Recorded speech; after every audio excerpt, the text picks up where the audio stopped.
Primeiramente, eu gostaria de comentar sobre a obra, né? O personagem, aliás. De onde surgiu Tom Bombadil? Tom Bombadil surgiu, né? Ou pelo menos teve grande influência por meio de um boneco, né, holandês que os filhos de Tolkien tinham, né? Este boneco, aliás, o Tom Bombadil herdou deste boneco as vestimentas, características físicas dele, né, a forma de se vestir. E por fim, ele é um personagem que foi criado anteriormente e depois Tolkien decidiu colocá-lo no universo da Terra-média. E então, sobre a obra, né, o que há neste livro do Tom Bombadil? Aqui estão contidos 16 poemas do Tolkien, sendo estes, claro, As Aventuras de Tom Bombadil, Bombadil Passeio de Barco, Vida Errante, Princesa Mi, O Homem da Lua Foi Dormir Muito Tarde, O Homem da Lua Desceu Cedo Demais, O Troll de Pedra, Pervinco, Os Mulhos, Olifante, Fastitócalon, Gato, Noiva de Sombra, Tesouro, O Sino Marinho, O Último Navio, e em seguida nós temos os comentários, a galeria, os apêndices, a bibliografia em português. Né? E antes, é claro, dos poemas, a apresentação da tradução, feita pelo Ronald Kirmes, eu acho que é assim que se pronuncia, não sei. E também nota nova publicação, né? Introdução e o prefácio. Os poemas, né, inicialmente, eles não necessariamente pertenciam ao universo da Terra-média. Né?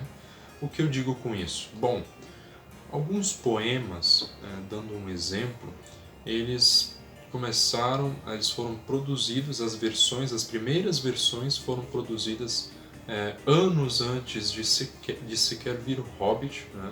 Por volta de 1920, por aí, assim, dando só um chute, digamos assim, né? E é claro que posteriormente, quando o Tolkien teve a ideia de colocar Tom Bombadil, né, de realizar Tom Bombadil, muitos destes poemas foram adaptados para o universo da Terra-média. Né? E alguns poemas estão inclusos também em alguns trabalhos do Tolkien, como por exemplo O Senhor dos Anéis. Se eu não me engano, no Senhor dos Anéis, o Homem da Lua foi dormir muito tarde, salvo engano. Ou era o Homem da Lua desceu cedo demais, agora me falha a memória. Então, muitos desses poemas eles estão incluídos, seja posteriormente ou o Tolkien já colocou os poemas, né, no universo do Senhor dos Anéis. Salvo engano, esse livro começou pelo menos a ter ideia por meio da tia do Tolkien, mas esse livro começou a ser pensado, pelo menos, na década de 60, então é posteriormente ao Senhor dos Anéis. Pois bem, em alguns aqui é interessante até que, adaptando o poema, Tolkien também criou uma história por trás destes poemas. Né? Alguns poemas têm a assinatura de Sangandi, né, que é um dos hobbits. Alguns foram criados por Bilbo e outros pelos elfos.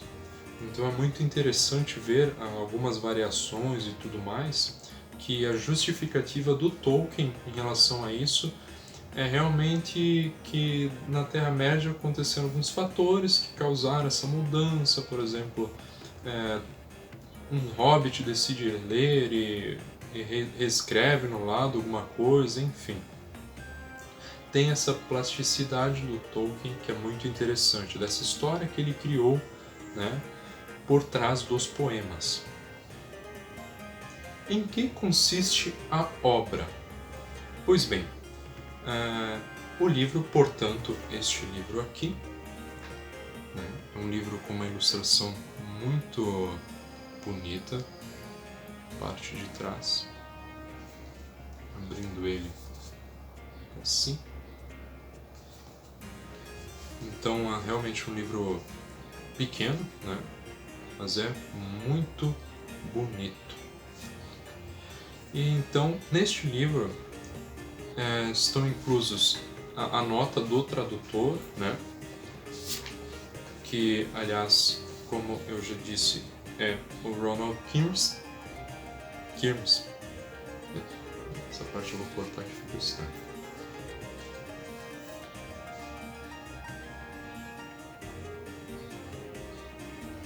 Pois bem, então sobre a obra, em que consiste a obra? Primeiro eu vou mostrar um pouco da edição, né? A edição é muito bonita, a capa, o desenho, essa é a parte de trás. Então ele fica mais ou menos assim. Este livro, muito bonito, aqui a folha de guarda. Ele tem no início a nota do tradutor, né? Que é o Ronald Kirmes. Espero poder um dia pronunciar, mas pelo visto não consigo. Mas então, a apresentação da tradução, nota a nova publicação comentada, introdução e prefácio. Então, em seguida vem os poemas, os 16 poemas. Em seguida vem os comentários. Nos comentários é interessante de se ler, claro que eu recomendo que leia todo o livro, então até a parte do tradutor, do prefácio, enfim. Mas nos comentários, uma atenção especial pode ser dada nas versões anteriores dos poemas e toda a história desse poema, né? Quando Tolkien publicou a primeira versão do poema, a sua adaptação para Tom Bombadil, né? Algumas alterações, isso é muito interessante. Em seguida tem um apêndice, que é dividido em Tom Bombadil, um fragmento em prosa, e Era uma Vez e Uma Tarde em Tavrobel. Depois temos a bibliografia e a bibliografia em português. Na galeria, nós temos algo muito curioso, que são os textos de Tolkien escritos em língua élfica, né? Esses textos são aproximadamente de 1931 e é muito interessante que estejam contidos aqui. Há também, claro, as ilustrações da Pauline Baynes, que, aliás, era a ilustradora preferida de Tolkien. Tolkien gostava das ilustrações dela. Inclusive, aqui no começo do livro tem algumas cartas que ele comenta sobre Pauline Baynes e tudo mais, das ilustrações dela, né? É bem interessante que sejam lidos essas cartas. E no meio do livro, claro, há ilustrações dela. A própria capa foi feita pela Pauline. E no meio do livro, pelo menos mais comumente no final de cada poema, ou de alguns poemas, há alguma ilustração dela. Esse é um exemplo. O Tesouro, se eu não me engano. Deixa eu ver se eu acho aqui no poema Os Mulhos. Vou pegar mais um desenho, tentar procurar aqui rapidamente.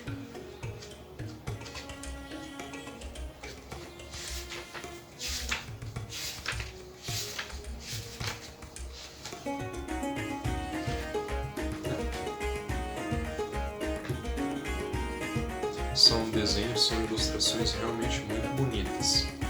A própria edição realmente eu gostei bastante. E não tenho, pelo menos eu não tenho nada a reclamar. Principalmente porque foi um presente de minha noiva. junto, é claro, com A Natureza da Terra-média, que eu vou ainda fazer um vídeo assim que eu lê-lo. Pois bem, como eu disse, né, foi traduzido Tom Bombadil pelo Ronald Kirmes, e este tradutor também esteve presente em traduções como O Senhor dos Anéis e Contos Inacabados, né? Da HarperCollins, pelo menos eu sei que essas sim foram traduzidas por ele na editora HarperCollins, da editora HarperCollins. Bom, quanto à tradução e tudo mais, eu não entendo muito bem inglês para comentar sobre a tradução, se ela é boa ou não, né? Mas pelo menos eu confio no tradutor, né? Acredito que ele faça um bom trabalho, né? E durante o texto, durante o poema, a leitura do poema, eu não notei nada que parecesse estranho ou algo do tipo, né? Mas isso, claro, pode vir da minha ignorância no assunto. Então eu recomendo que a pessoa compre o livro, eu recomendo, realmente é um livro muito bonito, muito interessante de se ler, e que quem é entendido em inglês, né, quanto à tradução, tire suas próprias conclusões. E também, caso queira, está convidado a escrever essas conclusões nos comentários deste vídeo logo abaixo. Bom, eu acredito que eu comentei tudo sobre a obra, né? Claro que eu não detalhei sobre os poemas em si, né? Tal fato levaria muito tempo comentando sobre todos, né? Outra coisa, aliás, uma observação: embora o livro se chame Tom Bombadil, há, pelo menos que eu lembre aqui, apenas 3 aparições do Tom Bombadil nos poemas, né? Então, de 16 poemas, apenas em 3, ao menos, ao que eu lembro, ele está em participação nos 2 primeiros poemas, né, que são dele, e, é claro, no O Troll de Pedra. É isso então, espero que vocês tenham gostado do vídeo, né? Deixem um like, se inscrevam no canal e escreva nos comentários, caso você tenha lido, o que você achou da obra, né? Se você gostou da edição, tem alguma reclamação, enfim, seja bem-vindo para comentar. É isso então.